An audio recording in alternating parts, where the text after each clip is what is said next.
어, 신약 성경의 네 복음서 중에 앞에 세 권을 신약 학자들은 묶어서 공관 복음서, 그래서 똑같이 본다, 같은 관점에서 본다. 그래서 공관 복음서, 그리고 요한복음을 제4 복음서라고 해서 늘 별도로 취급을 합니다. 세 복음서는 기록 방법이나 관심이 비슷한데 이 요한복음은 조금 보는 관점이 달라서 특별히 구별하는데, 그 중에 이렇게 특별히 다른 점들이 있어요. 공관복음서에는 예수님께서 제자들을 부르실 때 갈릴리 바닷가에서 고기 잡는 어부들에게 찾아오셔서 깊은 데 가서 그물을 던져라, 그리고 나를 따라오너라, 이렇게 부르신 장면으로 베드로와 안드레, 야고보, 요한을 만난 것으로 기록하고 있는데, 요한복음은 독특하게도 그들이 세례 요한의 제자였었는데 스승인 요한이 예수님을 소개하자, 보라 세상 죄를 지고 가는 하나님의 어린 양이로다, 우리가 기다리는 메시아가 오셨다 하니까 스승님을 떠나서 메시아를 따라갔어요. 한 걸음 한 걸음 걸어가시던 예수님이 뒤를 돌아보고 그들이 따라오는 것을 보면서 왜 따라오냐, 뭘 바라고 왜 오냐 물었습니다. 그때 이 사람들이 묻기를, 그 중에 두 사람, 하나는 베드로의 동생인 안드레라고 이름을 밝혔는데 또 한 사람은 이름을 밝히지 않고 있습니다. 이 세례 요한의 제자 둘이 예수님께 묻습니다. 왜 따라오느냐 이렇게 물었는데 어디 계십니까? 물었어요. 그때 예수님께서 와서 봐라. 우리가 이렇게 얘기할 수 있다면 얼마나 좋을까요? 예고 없이 갑자기 목사가 신방 가면 목사님 연락도 안 하고 와서 이불도 안 개고 방도 안 치우고 집이 지저분한데 막 이유가 많아요. 중요한 건 만남이지 청소 상태가 아닌데, 우리는 늘 이렇게 사람이 내 집에 오는 것을 참 꺼려하는 그런 시대를 살고 있습니다. 제가 우리 교회 부임하기 전에는 남산 자락이 개발되고 새로운 아파트가 건설되고 입주자들이 들어오면서 주변 교회들이 열심히 가서 차도 끓여서 대접하고 선물도 주고 환영하면서 전도를 많이 했다고 해요. 그때 우리 교회가 아주 힘있게 그렇게 도약할 수 있는 기회였었고, 또 그때 많은 분들이 전도되어 우리 교회를 오셨다 얘기도 들었습니다. 그런데 지금은 원천적으로 아파트를 들어갈 수가 없어요. 만날 수가 없지요. 더 옛날에는 아파트 문을 열고 집집마다 방문해서 문 두드리고 아파트 전도를 직접 집집마다 방문해서 전도하던 시절도 있었습니다. 그래서 저희가 신학교 다닐 때는 아파트 전도대가 있었어요. 기억나는 거는 아파트 전도할 때 방법. 그래서 안에서 두드리면 문을 열어주는데 대개 문고리를 안에다 이렇게 쇠사슬을 걸고 문을 빼꼼히 열고 내다보다가 별 소용없다 그러면 문을 탁 닫으니까 문을 못 닫게 발을 한쪽으로 이렇게 집어넣고 그러고 얘기를 걸어라, 이런 방법론까지 나왔었는데, 지금은 아파트 입구에서부터 차단돼서 전도자들이 뭘 들고 들어갈 수 없고 동마다 자동 비밀번호가 다 있어서 아무도 들어갈 수가 없죠. 시대가 이렇게 바뀌었습니다. 예수님은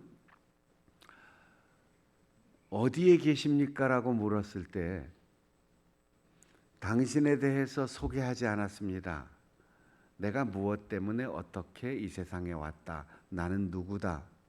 너희들이 내 말을 들으면 이해가 가냐? 이렇게 설명하지 않았습니다. 와 보라. 와서 보라.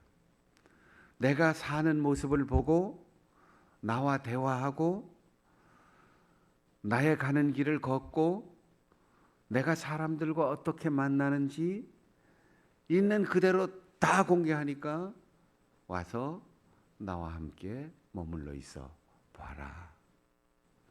여러분, 우리의 마음이 이렇게 활짝 열리고 또 우리의 가정도 우리 믿음의 식구들에게 이렇게 활짝 열리고 서로 오가는 그런 좋은 시대가 있었는데 지금은 문이 닫힌 시대를 우리가 살고 있습니다. 그렇다면 오늘날은 어떻게 전도를 해야 됩니까? 마음의 문들을 여는 사람들이 있어야지 돼요. 하나님은 오늘도 우리를 전도하라 나가라 하시는데 준비된 영혼들이 있습니다. 어떤 경로를 통해서든 만납니다. 그런데 내가 장충단 교회로 갑시다라고 할 때 고개를 돌리지 않도록 미리 익혀놓는 사람들이 주변에 있어야지 된다는 거예요. 교회를 나오고 싶은 사람들이 있습니다. 예수 믿고 싶은 사람들이 있습니다.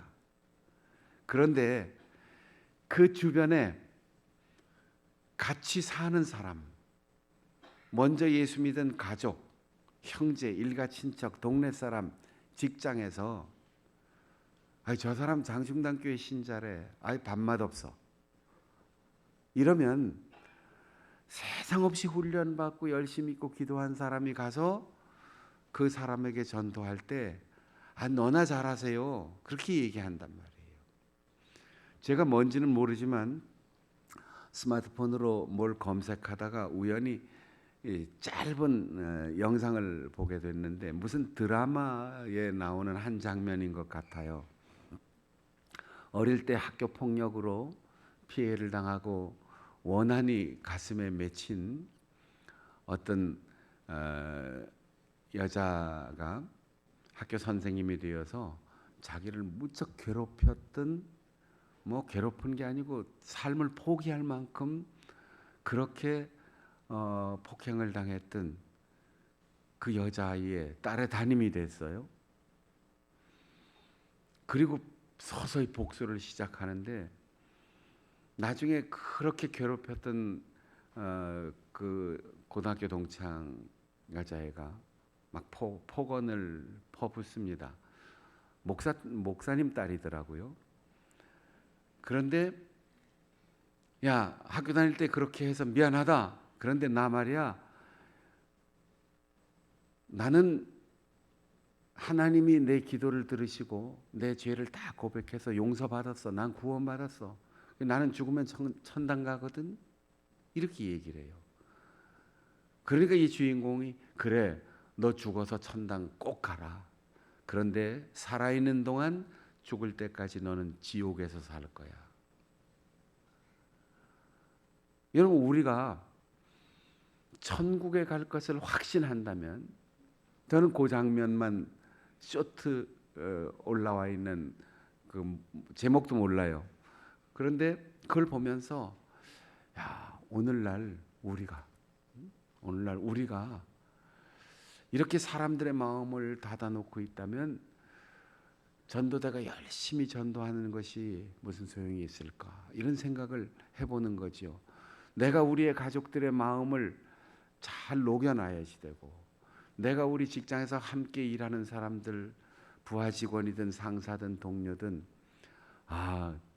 우리 부장님이 장충단교회 장로님이래. 우리 팀장님이 장충단교회 권사님이래잖아. 거기 성결교회래. 참, 나도 그런 교회 좀 가봤으면. 그럴 때 누군가가 전도하면 길에서 전도를 하든 가족들이 전도하든 나오게 되어 있지요. 예수님은 활짝 여셨어요. 우리 집에 와봐라. 내가 사는 것 봐라. 내가 사람들 만나는 것 봐라. 오늘 하루 종일 나하고 같이 머물면서 내가 사람을 어떻게 만나는지, 내가 어떻게 하는지 봐라. 다 열었어요. 여러분, 우리가 이렇게 사람에게 초청을 받으면 부담되지 않겠습니까? 누군가 내 뒤를 계속 따라다닌다면 부담되지 않겠습니까? 그냥 잠깐 만나고 빨리 헤어졌으면, 하물며 우리 집에까지, 내가 다른 사람을 만나는 자리에까지 옆에 누가 있는다고 하면 우리 사는 거 굉장히 힘들 것 같지 않아요? 예수님은 이리 와, 나하고 같이 있어 보자. 우리가 걷는 세상에서 모든 사람들이 좋아하는 길은 사람의 눈으로 볼 때는 넓은 문, 넓은 길이지만 결국은 망하는 길이다. 주님이 친히 말씀하셨어요. 그러나 우리가 힘들고 어렵고 좁고 좁은 길, 좁은 문이라 할지라도 마음을 열어서 사람들과 만나는 그 인생의 길은 하나님 나라를 향한 활짝 열린 천국의 대로다. 그러니 구원의 길은, 사명의 길은, 천국의 길은 좁다. 사람이 보기에 좁다는 거예요. 우리 동네에 우리 교회하고 동갑내기 교회가 저 길 건너에 있습니다. 1945년에 우리하고 똑같은 해에 시작된 교회가 있는데, 그 교회는 지나가면 사람들이 참 이상하다고 해요. 문이 어딘지를 모르겠죠. 문이 어딘지. 앞에가 꽉 막혀 있으니까요. 그런데 그 교회를, 예배당을 설계한 사람이 우리나라 건축사에 남는 유명한 김수근 씨가 건축한 거예요. 건축 설계를 한 거예요. 국립극장, 자유센터, 경동교회,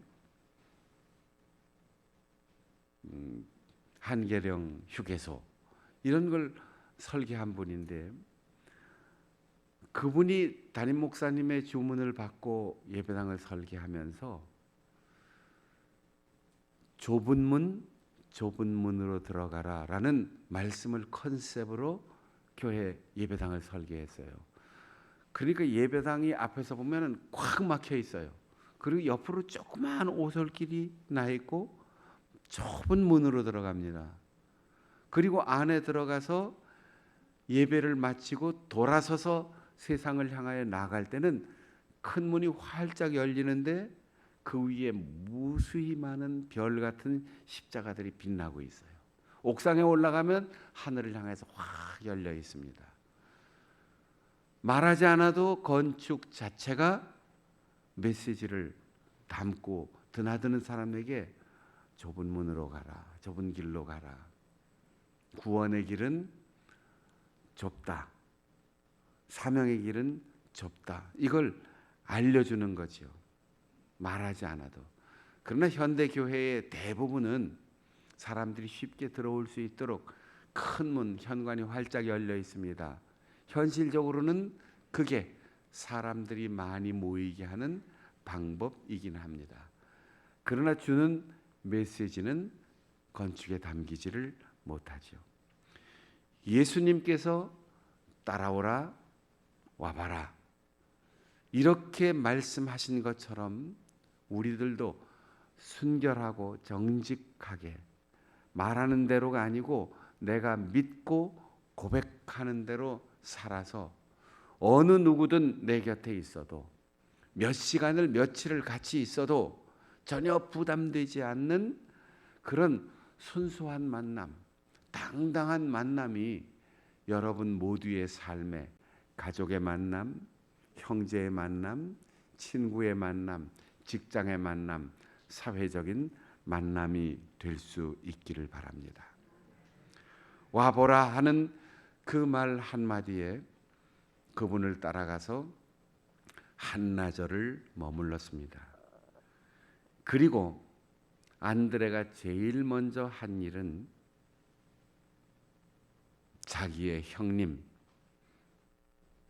당시 시몬 혹은 게바라고 불리웠던 베드로를 찾아간 겁니다. 형님, 내가 예수님을 만났어. 그런데 그 예수님이 우리가 성경을 읽으면서 늘 기다리던 그분인 것이 확실해. 내가 잠깐 스쳐가는 것이 아니고, 내가 그냥 감정적으로 감동받은 게 아니고, 그분과 한나절을 같이 머물렀는데 그분은 우리가 기다리던 구세주 그분이야. 가보자.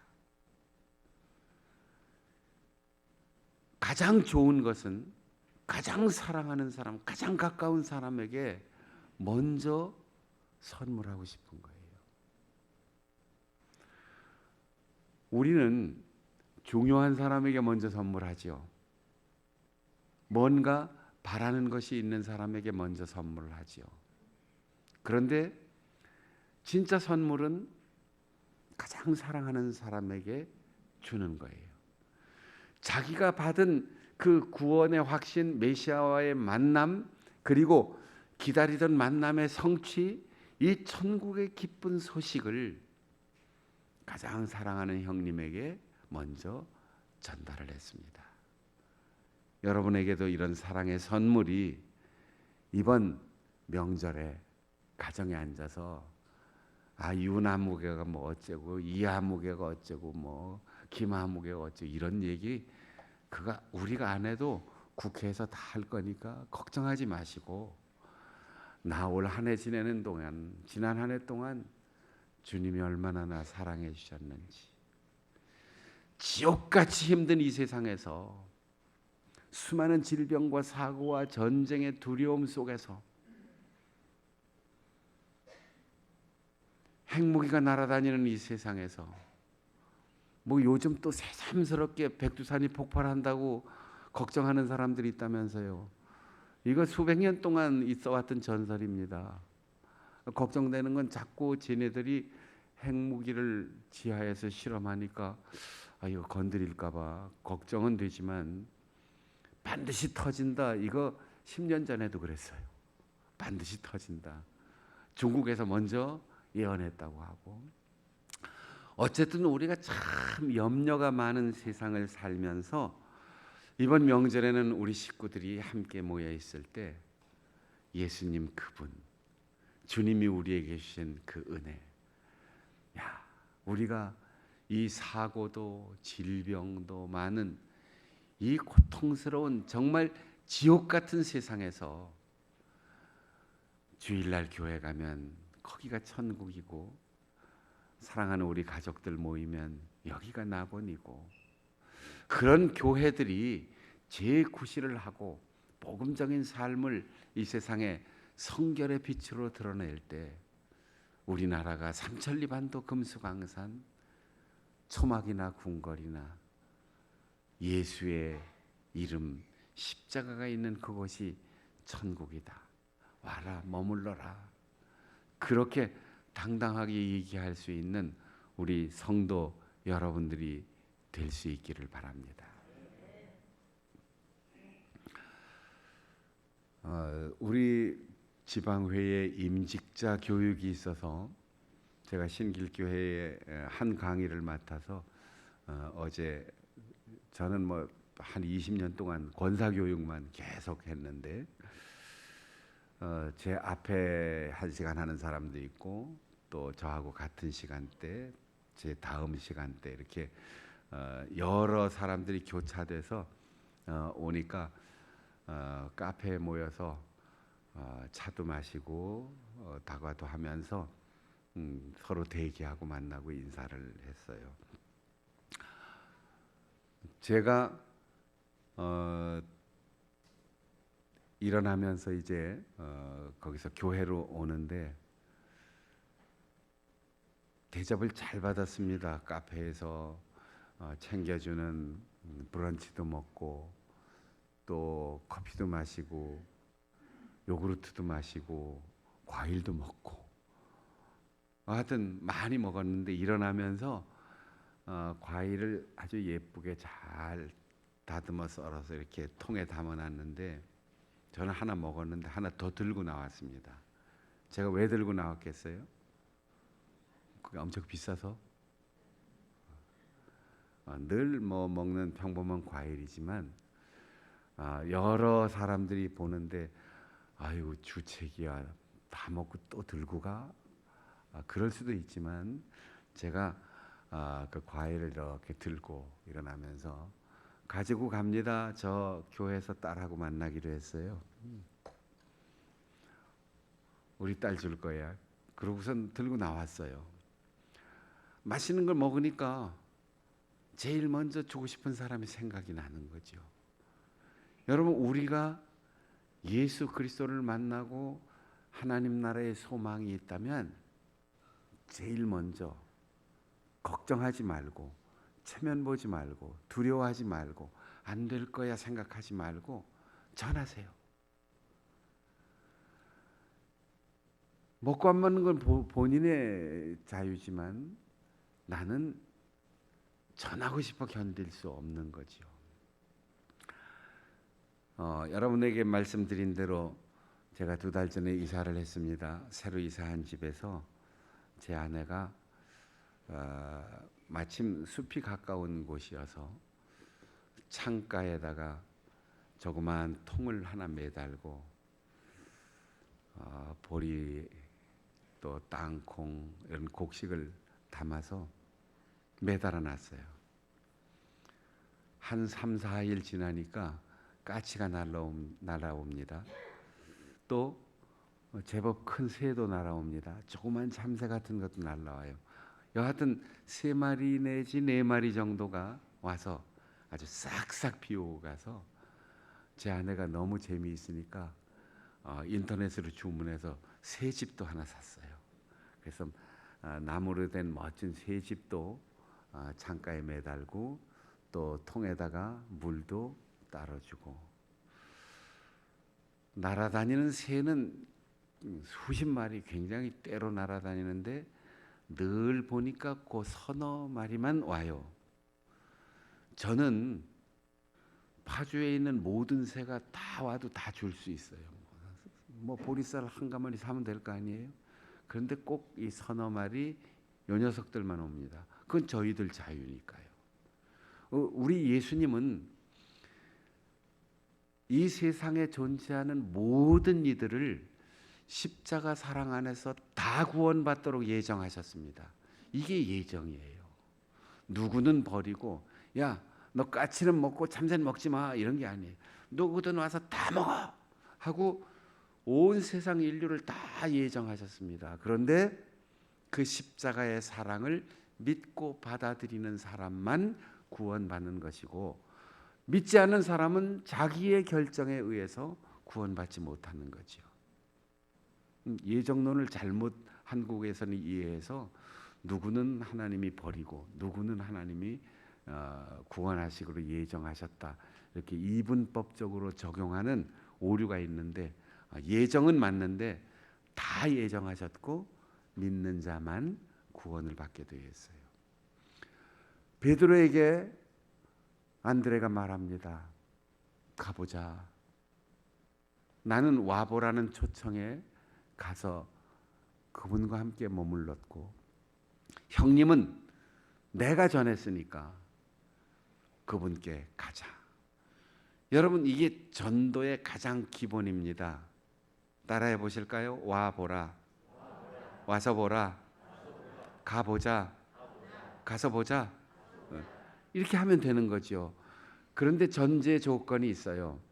내가 잘 지혜롭게 전도할 수도 있지만 그 주변 사람들이 직접 말하지 못했어도 잘 그 마음을 열어놔야 돼요. 가족들이 여보 교회 가자 잔소리 안 해도 교회 갔다 온 날은 그날 저녁 더 맛있게 음식도 하고 교회 가는 날은 아침에 일찍 부지런히 일어나서 교회 안 나오는 가족들 위해서 평소에는 찬밥 데워 먹고 가 이러던 사람도 따뜻하게 음식을 대접하고 그러면 아이고 우리 집 사람이 언제 나보고 교회 가자고 안 그러나 기다리고 있다가 직장에서 누군가 고면하면 그래 나도 오늘 가서 내 아내 보고 나보고 전도해달라 그럴 거야. 무르익은 사람들이 우리 주변엔 꽉 차 있어요. 그런데 그 주변 사람들이 잘 익혀놓지 못한 사람들은 아무리 기술적으로 아무리 논리적으로 설명해도 마음이 안 열리는 거죠. 안드레는 자기 형님에게 예수님의 나이, 외모, 경력, 그분이 가지고 있는 실력 아무것도 얘기하지 않았습니다. 그분을 만났다. 그분을 만났다. 이거 한마디면 충분하지 않습니까? 그래서 우리가 전도하는 것이고 전도하지 못하는 분은 전도자를 위하여 기도하는 것이고 그래서 예수를 알지 못하는 곳에 우리가 선교사를 보내고 내가 가지 못하는 곳에 선교비를 보내 후원하는 거예요. 오늘은 우리 성결교회 전체 교회가 해외 선교 주일로 지키면서 모든 교회가 선교에 동참하기를 그래서 중생성결 신유 재림의 사중복음이 오늘의 증거될 수 있기를 힘을 모아 기도하고 후원하고 결단하는 주일입니다. 여러분이 선교 헌금을 작정하지 않은 분은 오늘 작정하시고 또 여러분이 형편대로 우리가 커피 한 잔 마실 돈 5,000원, 10,000원이면 저 가난한 나라는 한 달 생활 가족 생활비예요. 한 달 학교 다닐 등록금이에요. 10배, 100배로 쓰인다는 거 기억하고 우리가 검소하게 아끼고 어려운 중에서도 잘 돕는다면 우리는 가장 소중한 사람에게 가장 소중한 것을 선물할 수 있을 것입니다. 신길교회 카페에서 커피 마시는데 어떤 목사님이 저를 보고 그 목사님을 여러 있는 데서 박순영 목사님 아들이 선교사로 나갔는데 그 얘기를 꺼내요. 어디로 갔지? 그래서 아프리카 가려고 지금 프랑스의 언어 연수 갔지요. 그 만장하신 목사님들에게 내가 시키지도 않았는데 기억하시고 박순영 목사님 아들 위해서 선교비도 보내고 기도도 해주세요. 그래놓고 자기가 물어요. 뭘 먼저 얘기해야 되는 거예요? 기도 먼저야? 후원금 먼저야? 후원금이 더 중요한가? 기도가 더 중요한가? 그래서 제가 기도를 유로화에 실어서 이렇게 얘기를 했어요. 그랬더니 그 무슨 책 제목 같네. 그분이 알아서 거기 있는 목사님들한테 다 따라하라고 그러면서 기도를 유로화에 실어서 여러분 우리의 마음이 가는 곳에 우리의 복음이 가는 곳에 여러분들의 기도와 함께 후원이 전달되면 그곳에 복음의 밝은 빛이 드러나고 하나님 나라가 확장되는 것을 믿고 이 선교에 해외 선교에 그리고 세계 선교에 동참하는 우리 모든 성도들이 되시기를 바랍니다. 기도하겠습니다. 우리